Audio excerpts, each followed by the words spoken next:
What is going on today, guys? AU here, and today we bring you another week breakdown of ISL. This is week 4, I think, and just like last time, we'll be starting with beginners today. There will be timestamps in the description below to jump to the veterans, and yeah, so we're still waiting on a couple games to be played here in beginners. Looks like we're waiting on. Well, it's getting updated as I'm looking at it, but yeah, we were looking at a couple games to get finished up here, but I need to go ahead and record because I got a puppy, and my time is kind of being taken up by that little guy. He is currently in the living room right now with my girlfriend, sleeping, I think, while she's cooking. So this is kind of my window to record, and this is what we're going to be doing. Alright, we're going to jump right into it. If you are new here, subscribe and like the video. That is what's going to help me out the most. And okay, so the teams we have for today on the beginner side is going to be the Fireflowers versus the Pittsburgh Primplubs. You can see right now they're both undefeated. I don't know if the Pittsburgh Primplubs are going to win their week 3 game, but they're a pretty strong player. I wouldn't be surprised if they did win their week 3 game. So we're going to go ahead and take a look at this matchup right here. We're just going to jump right into things, honestly. And this is it. And this is going to be the first time I'm looking at the matchups completely fresh. I like to give y'all a completely fresh look at the same time that I'm looking at it. Just kind of point out the things that I might see that some of you might not. So on the Fireflowers, they have Mega Gyarados, Tapu Bulu, Gliscor, Salazzle. Right there, Gyarados, Bulu, Salazzle. That's just an insanely offensive Fire, Water, Grass core. And then they've got Noivern, Cryogonal, Aegislash, Cress, Machamp, Lickitung, Electros. Yeah, that's it. So their team overall, you can see right here, their team's base stats overall are very high. A good bit higher than the Pittsburgh Primplubs. But the Primplubs have Mega Charizard Y, Zeraora, Toxapex from Bombi, Pangoro, Drampa, Roselia, Mamo, Mandibuzz, Celebi, and Escavalier. This is kind of an interesting team to me, honestly. If I was drafting this team, like, they didn't really wrap the team around Charizard's son, which is like, it's cool. Charizard benefits from his own son more than anything else, so I think that's pretty cool that they're not like really focused on weather. I think that can help him out a lot in a bunch of matchups, because like I said, if you're facing like a rain team, you kind of want your sun to stay up as long as you can, and then the rain can come in and kind of counteract that. So not relying on the sun is always a good way to go, and it also weakens Gyarados a good bit, but it makes Salazzle a lot stronger. And I think Salazzle versus this team is actually kind of scary.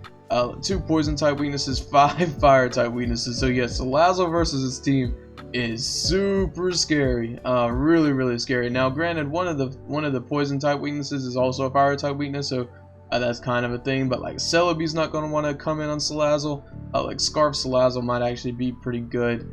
Actually, is Salazzle just faster? Yeah, Salazzle's just faster than Celebi, so like doesn't even need to be Scarf. The one thing is that Zeraora gets insane coverage. Let's see, it doesn't have many electric type weaknesses, but it gets fairy, it gets fighting, it gets ground, it gets, I don't know if it gets rock, but I know it gets fairy, fighting, and ground. So like Zeraora versus this team, maybe a bulk upset that's not even running Plasma Fist could do kind of good. You can run close combat for the Gyarados. You run like you run Earthquake for the Salazzle. You run maybe like, I don't know if it gets Ice Punch, but if it does, that would be like insane for the Gliscor.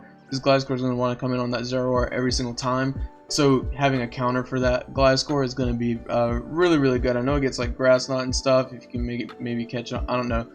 If it gets an ice move, that would be ideal. But Toxapex honestly can come in on the Gliscor. If you're max defense Toxapex, like, you can recover more than it's going to deal to you with Earthquake.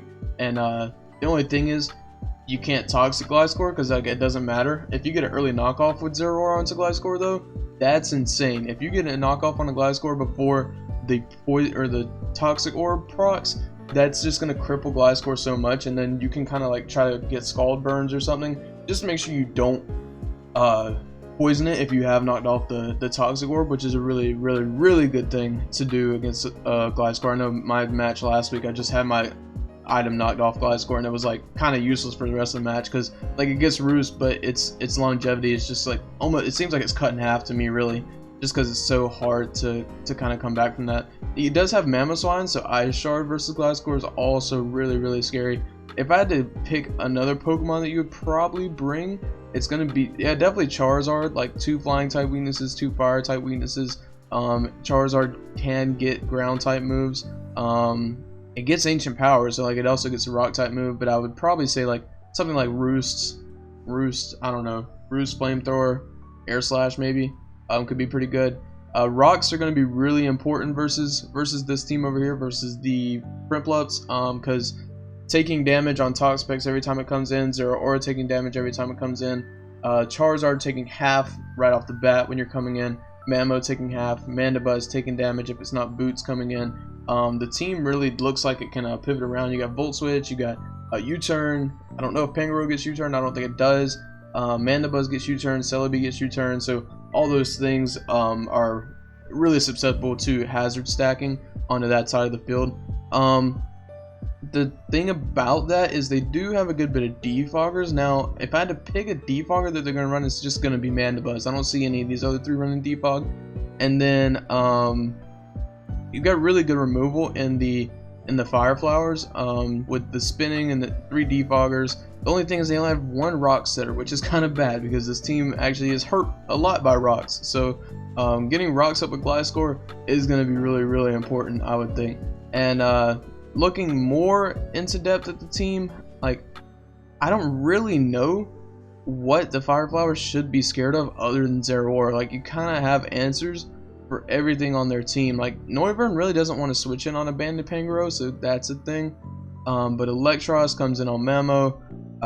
The Cryogonal can be pretty defensive and come in on the Drampa probably. Maybe Assault Vest Cryogonal for the Drampa is a pretty good switch in, I think. Also for the Mandibuzz, like Mandibuzz can knock off that item, but if you're running special, like its special defense is insane, so Cryogonal versus that Drampa is always kind of a good switch in, even if it has Flamethrower. I'm not sure how much that's doing. There's probably a calc you want to check, but I would say Cryogonal versus that Drampa is a really, really good matchup. Overall, this matchup to me isn't that even. If I had to pick who has the better matchup, I would say it's the Fire Flowers or the Mega Gyarados team. I just think overall their type chart is a lot better. Like Salazzle runs through the team. Like if I'm the Primplups, I would consider not even bringing Mega Charizard this week, just because I don't want to make that Salazzle any stronger. And I would definitely watch out for the bounce on Gyarados. If Gyarados gets the Dragon Dance up, it can do a lot of damage. Its stabs aren't really showing up on the board here, but it gets other coverage. It can do a lot of damage to the team. So what this would do, let's say that the Pittsburgh win their match, we'll just give them like a +3 differential if they win their match. So they'll be second in the Sinnoh division. If the Primplups win, they more than likely, if depending on their differential, they're sitting at 1 or 2. The Fire Flowers win, they're more than likely going to stay number 1 unless they get like a differential of +1 this game, and then the Sableyes get a differential of like more than +4, just because they would have to be at 12 to be over a +1 differential from the Fire Flowers. But more than likely, if the Fire Flowers win this game, they're going to stay at number 1, and then the Primplups would probably drop down to what looks like, depending on how the Maui Monarchs and the Soul Salamence do, it would probably drop down to 4, maybe even 5, depending on how bad that loss is going to be. But overall, not too much of a change there. And with that, I'm actually going to go ahead and jump right into the veterans here. And I think who is the veterans? Oh, game of the week. Let me check that real quick. It's going to be the San Francisco Arcaniners versus Los Angeles Kingdras. So it's actually going to be KJ as the San Francisco Arcaniners coach. And you can see that the Hoenn division is doing really good right now. KJ, I guess, still has to play his game, or maybe it's not updated. I'm not sure. But there are 3 people undefeated right now. If KJ wins, he'll be 3-0. Depending on his differential, he might be second. And then he's facing, who did I say, the Baltimore Blissies? No, Los Angeles Kingdras. Oh, so they actually have a loss, but depending on how that goes, it could bump the Kingdras up a good bit. Like, say they beat KJ +3, probably. That leaves KJ coming down, and then the Kingdras come up. I don't know where that would put KJ at. Probably 4th, and then maybe, I don't know. I don't feel like it would change that much. I think the Kingdras, if the Kingdras win, they probably stay where they are. And then if KJ wins, he has the potential to go up to second, definitely. He can definitely make it to second this week. And then depending on how the Drifloons do, if they lose, KJ goes to first. Drifloons go down to third, I would think. Yeah, looks like third. So it's not that big of a deal if the Kingdras win. It's kind of a bigger deal if the San Francisco Arcaniners win, I think. Just because that's gonna determine whether KJ gets third or KJ stays or gets second or stays at third or fourth. And that's kind of like a big momentum swing just in the scheme of playoff races, because I think this is an 8-week playoff. So putting KJ at 4-0, if he wins this week, that would make him 4-0. Means he really only has to get one more win within the next 4 weeks to secure playoffs. Pretty much. I mean, that's usually how it is. 5-4 usually makes playoffs. So putting the Kingdras at, depending on if they win, we'll say they're 2-2. If KJ wins, then they have a lot of ground to cover the next couple weeks to try to make the playoffs. But if they win the next week and this week, then that'll be 3-1. So that's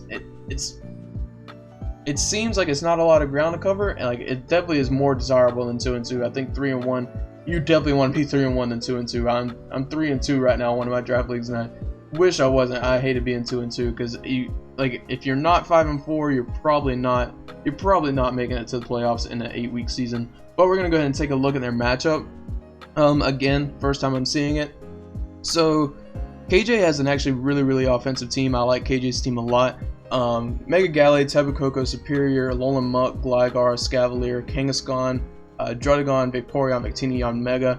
All those Pokemon really offensive besides Gligar and maybe Druddigon and Kangaskhan, and Vaporeon. Like, he has a good mix. He's got pivoting. Let's see, actually, does this show up? No, it doesn't show up U-turn and stuff, but he has pivoting with Yanmega, Victini, Tapu Koko. I don't think Gallade gets it. Gligar gets it. Vaporeon gets it. Like, his team overall, I think, is just super strong in this league. His team is insane in this league. He's very physically heavy. So like the defensive Pokemon on the Los Angeles Kingdras, they are going to be very important. Garchomp looks really good. A Rocky Helmet Rough Skin Garchomp looks really good against the team. Comes in on Gallade, comes in on Muck, comes in on Gligar, comes in on a Scavalier, Druddigon, as long as Druddigon's not using a Dragon move. Comes in on a physical Victini, a physical Koko, even though it probably doesn't want to take a physical. Does Koko get a physical fairy move? I don't know if he gets Play Rough or not, but I don't think Yanmega's not physical, but a Rocky Helmet Rough Skin Garchomp kind of looks really scary. Also, I think Mega Mawile looks really scary versus this team. 2 fairy type weaknesses, no steel type weaknesses. Wow. But like, if Gallade and Druddigon get taken out by Mawile, Koko I don't think is doing that much to Mawile. Maybe it is. Its special defense isn't great, and in terrain it would be even worse. Superior has the ability to sweep teams. I don't know if it is this week. Maybe a Glare Superior to kind of mitigate the speed disadvantage here. Just because Garchomp is pretty fast. Crobat definitely, if you can get a Glare off on that thing, or a Lycanroc, or even Celebi. Getting Glares off on those are going to be really good. The thing is, Blissey is going to be so annoying because like it's just going to come in on any special mon every single time. It's going to come in on Superior. It's going to come in on a special Victini. It's going to come in on a special Koko. I think Escavalier gets close combat, but it's going to come in on Yanmega. It's going to come in on Vaporeon, and it gets teleport. With the new teleport changes, it's insane. Like, you have got to take care of Blissey somehow, and the thing is, Blissey's going to force KJ to play some kind of way. So like, you can definitely take advantage of that and just bring Blissey just for the sheer fact of making him play a certain way. Just for the sheer fact, because he knows if he doesn't save Gallade, if he doesn't save Druddigon, if he doesn't save Kangaskhan, or if he doesn't save Escavalier, like, Blissey just walls the team, and he's going to have to save those things, and you knowing that means that forcing him to play a certain kind of way is going to be really good. Raikou against this team, I don't know. Where's the electric type? Nah, Raikou is probably not great versus this team. I'm trying to see what exactly is KJ's biggest weakness. Like, his weaknesses here are not that many. Like, if I'm looking at KJ's team, it's just that Blissey is going to force him to play some kind of way. And I think this matchup is pretty even. The ground type, Gligar's the ground type. It's not really offensive. I think this matchup is pretty even. I'm really excited to see how this game is going to play out. Volbeat with this team, you can actually baton pass one stat or a sub. So baton pass Volbeat into something like Garchomp could be super scary. Just because Garchomp does a ton of damage. Like that base 130 attack, same with Machamp, that's nothing to laugh at. Garchomp's going to do a ton of damage. It's not going to have many switch-ins outside of like maybe Vaporeon. But yeah, outside of that, nothing's going to want to switch on that Garchomp. Even maybe the Gligar. I don't know if Garchomp gets any Ice-type coverage though. But overall, I think this matchup is really, really even. If I had to pick somebody to win this one, I really think I'm probably going to go... I don't know, because that Blissey makes it hard. I think that if KJ gets rid of Blissey early, KJ wins. If Blissey sticks around, the Kingdras win 100%. But that's gonna be that. Like I said, this is kind of rushed because I do have the new puppy to take care of. But with that, guys, that is where I'm gonna leave you. So if you like what you saw, like, comment, subscribe, and I'll catch you guys in the next one. See ya.